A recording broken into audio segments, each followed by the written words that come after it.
بسم اللہ الرحمن الرحیم۔ السلام علیکم دوستو، آپ دیکھ رہے ہیں پاک ٹیلنٹ 92۔ ناظرین، آپ جانتے ہیں کہ پاکستان میں جسے خریدا نہیں جا سکتا اسے اٹھا لیا جاتا ہے۔ آج کی اس ویڈیو میں ہم آپ کو بتائیں گے کہ آخر حکومت علامہ سعد حسین رضوی کو کیوں رہا نہیں کرنا چاہتی۔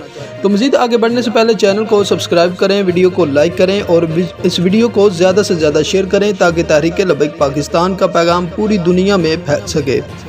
ناظرین، آپ جانتے ہیں کہ پاکستان میں پیپل پارٹی جو ہے وہ تقریباً ختم ہو چکی ہے۔ اس کے علاوہ اگر نون لیگ کی بات کی جائے تو نون لیگ کی قیادت جو ہے وہ باہر ہے اور مریم نواز میں اتنا دم خم نہیں کہ وہ نون لیگ کو سنبھال سکے۔ اور اب باری آتی ہے تحریک لبیک پاکستان کی۔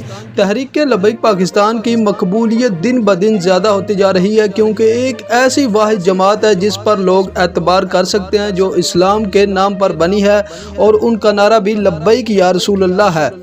تو ناظرین، اگر حکومت کو کسی بھی جماعت سے خطرہ ہے تو وہ تحریک لبیک پاکستان سے ہے۔ حکومت اگر علامہ سعد حسین رضوی کو رہا کرتی ہے تو حکومت کو یہ خطرہ ہے کہ آنے والے الیکشن میں تحریک لبیک پاکستان تمام دوسری جماعتوں کو شکست دے دے گی۔